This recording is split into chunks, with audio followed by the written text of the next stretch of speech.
Assalamualaikum warahmatullahi wabarakatuh. Perkenalkan, kami dari kelompok 2 Ekologi Umum akan mempresentasikan hasil kerja kami mengenai konsep komunitas, dominansi, dan predominansi. Next.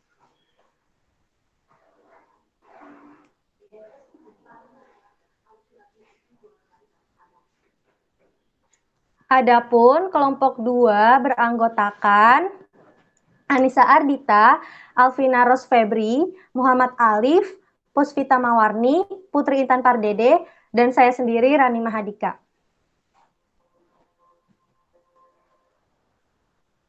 Konsep pembahasan pada materi kali ini yaitu konsep komunitas, perbandingan dominansi dan predominansi, struktur komunitas. Next.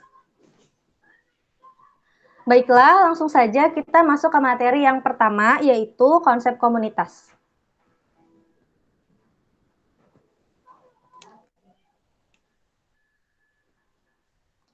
Jadi, konsep komunitas adalah salah satu dari asas-asas dalam pemikiran dan praktek ekologi yang paling penting. Mengapa? Karena konsep komunitas ini untuk teori ekologi itu menegaskan kenyataan bahwa pusparagam jenis organisme biasanya hidup bersama di dalam cara yang beraturan.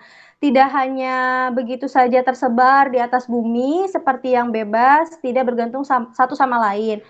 Seperti amuba, komunitas biotik tetap selalu berubah tampaknya, tetapi dia mempunyai struktur dan fungsi yang dapat dipelajari, serta yang merupakan tanda-tanda yang unik dari golongan. Nah, konsep komunitas ini sangat penting di dalam praktek ekologi. Mengapa? Karena apa yang terjadi dengan komunitas itu ternyata akan dialami juga oleh organismenya. Jadi, sering dikatakan bahwa cara yang terbaik untuk mengendalikan suatu organisme itu bisa dengan cara mengendalikan komunitasnya. Jadi apabila kita ingin mendukung atau ingin memusnahkan suatu organisme, itu bisa dilakukan dengan cara mengubah komunitasnya daripada menyerang organismenya. Misalnya pada yang telah dibuktikan adalah pada populasi burung puyuh, di mana kalau kita ingin memiliki suatu populasi burung puyuh, kita bisa melakukan dengan cara memelihara komunitas biotik tertentu yang mana bisa membuat burung ini berhasil dalam hidupnya atau menjadi peran utama daripada kita memelihara atau melepaskan burung-burung yang kita kategorikan sebagai faktor pembatas. Faktor pembatas di sini adalah mangsanya. Jadi misalnya kita ingin memelihara suatu populasi burung puyuh. Nah, kita bisa lakukan dengan cara memelihara komunitas-komunitas tertentu yang berkaitan dengan burung puyuh. Kemudian kita bisa dari memelihara komunitas, kita bisa memelihara populasi burung puyuh daripada kita harus memusnahkan burung-burung selain burung puyuh atau misalnya mangsanya atau misalnya kita memelihara organisme-organisme burung puyuh. Jadi lebih baik lebih efisien dengan memelihara suatu komunitas sehingga populasi burung puyuh juga bisa ikut terpelihara. Kemudian contoh yang kedua, nyamuk-nyamuk. Misalnya nyamuk-nyamuk itu ingin kita pelihara atau ingin kita musnahkan suatu populasi nyamuk-nyamuk. Nah, itu akan lebih efisien dengan mengubah komunitas perairan, misalnya dengan menurunkan atau menaikkan permukaan air. Misalnya, kemudian daripada kita berusaha meracuni nyamuk-nyamuk tersebut. Jadi kalau ingin memusnahkan populasi nyamuk, kita bisa lakukan dengan cara mengendalikan komunitasnya daripada kita harus meracuni satu persatu organisme nyamuk.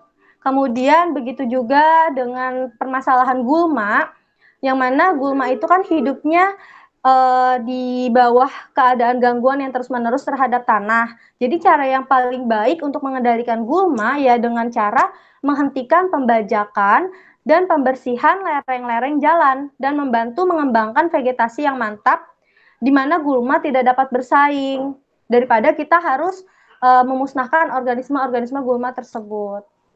Oke, selanjutnya akan dijelaskan oleh rekan saya Alif.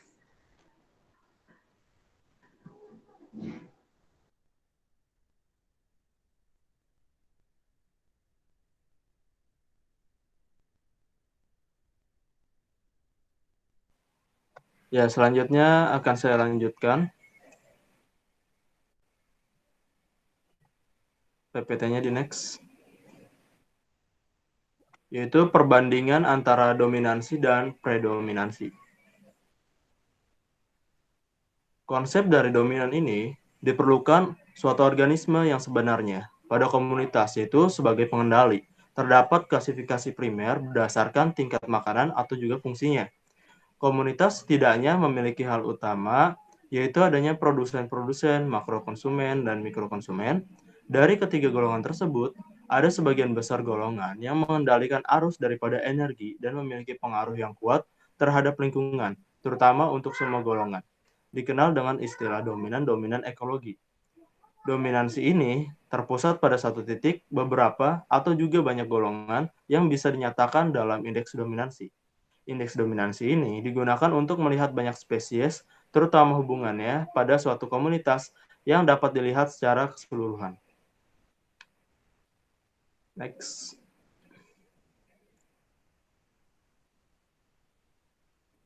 Nah, kita bisa melihat dari gambar di bawah ini. Ada sapi dan juga rumput, di mana rumput menjadi konsumen dan sapi menjadi produk.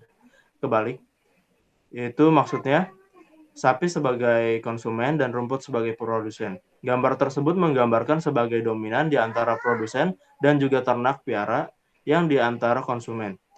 Komunitas ini terlihat jelas yaitu sebagai rumput, merupakan padang yang digunakan untuk ternak piara. Kemudian komunitas alami yang memiliki jumlah yang besar dan berpengaruh terhadap pengendalian, komunitas disebut dengan dominan. Jadi ada pengendalian yang dimana pengendalian ini terhadap suatu populasi yang kemudian populasi ini dalam suatu komunitas disebut sebagai dominan. Selanjutnya akan dilanjutkan oleh teman saya, Pita.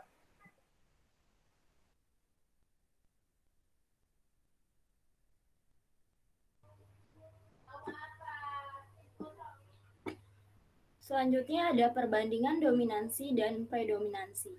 Dominansi di sini adalah suatu keadaan ketika individu memiliki status sosial yang lebih tinggi dari satu atau banyak individu lain yang tunduk kepada individu dominan. Hal ini memungkinkan individu dominan untuk memperoleh akses terhadap sumber daya seperti makanan atau calon pasangan untuk berkawin yang seharusnya dapat dinikmati oleh individu yang tunduk. Sedangkan predominansi adalah next ya.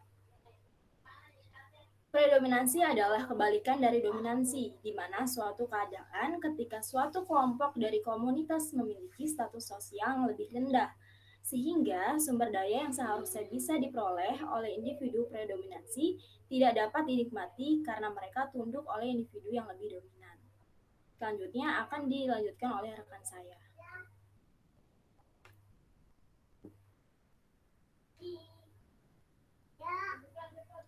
Baik, selanjutnya yaitu pembahasan mengenai struktur komunitas.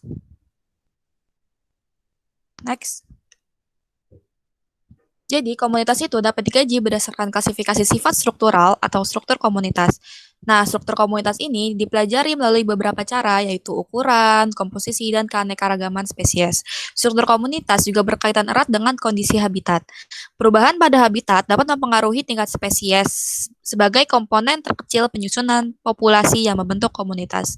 Berdasarkan pendapat tersebut dijelaskan bahwa komunitas merupakan kesatuan dinamik dari hubungan fungsional yang saling mempengaruhi di antaranya itu populasi, di mana komunitas berperan pada posisinya masing-masing dan menyebar dalam ruang serta tipe habitatnya. Keberadaan keanekaragaman jenis organisme yang hidup dengan cara beraturan tidak tersebar begitu saja tanpa adanya saling ketergantungan atau interaksi.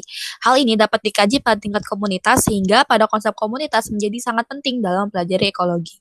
Menurut Darmawan, kajian komunitas dilakukan untuk mengetahui keseimbangan yang tergambar di dalam struktur dan komposisi populasi penyusunnya. Kajian komunitas juga bertujuan untuk mengetahui pola sebaran komunitas dan perubahannya yang dipakai sebagai hasil interaksi semua komponen yang bekerja dalam komunitas tersebut.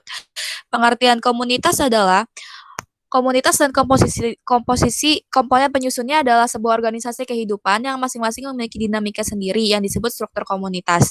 Jadi struktur komunitas itu adalah suatu konsep yang mempelajari susunan atau komposisi spesies dan kelimpahannya dalam suatu komunitas. Komunitas ini memiliki struktur dan pola tertentu terhadap keanekaragaman, kemerataan, dan dominansi dengan ciri yang unik pada suatu komunitas.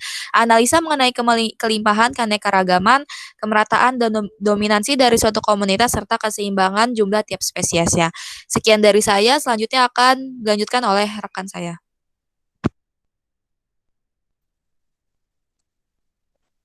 Baik, selanjutnya saya akan menjelaskan mengenai karakter komunitas. Nah, karakter komunitas ini dibagi menjadi 3. Yang pertama ada kualitatif. Nah, kualitatif ini ada seperti komposisi, bentuk hidup, fenologi, dan juga vitalitas. Selanjutnya adalah kuantitatif. Contohnya seperti frekuensi, densitas, dan juga densitas relatif. Yang ketiga adalah sintesis. Nah, sintesis ini memiliki pengertian proses perubahan dalam komunitas yang berlangsung menuju ke satu arah, yang berlangsung lambat secara teratur, pasti terarah, dan dapat diramalkan.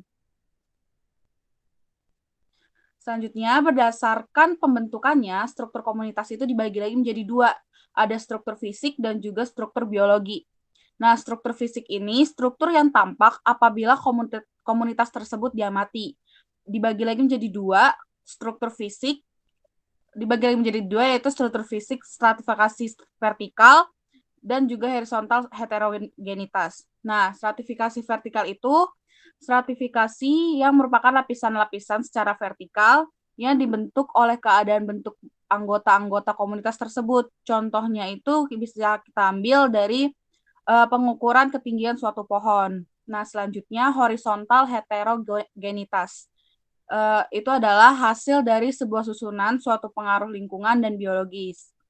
Lalu ada stratifikasi vertikal dan heterogenitas horizontal ini menumbuhkan keragaman relung atau niche yang tinggi sehingga memungkinkan berbagai spesies tumbuhan dan hewan hidup bersama dalam satu komunitas. Selanjutnya adalah struktur biologi. Nah, struktur biologi ini meliputi komposisi spesies, kelimpahan individu dalam spesies, lalu perubahan temporal dalam komunitas, dan hubungan antara spesies dalam suatu komunitas. Selanjutnya akan dilanjutkan oleh rekan saya.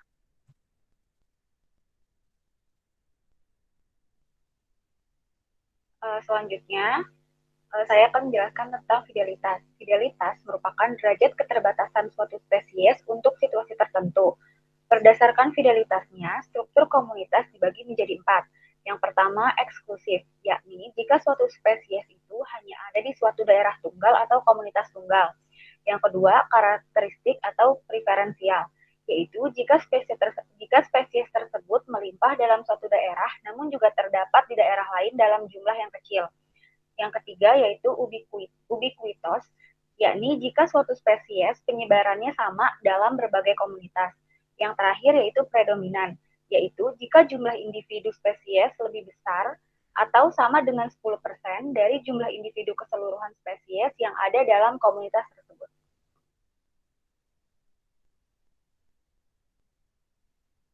Cukup sekian presentasi dari kelompok kami, kurang dan lebihnya mohon maaf. Wabillahi taufiq wal hidayah. Wassalamualaikum warahmatullahi wabarakatuh.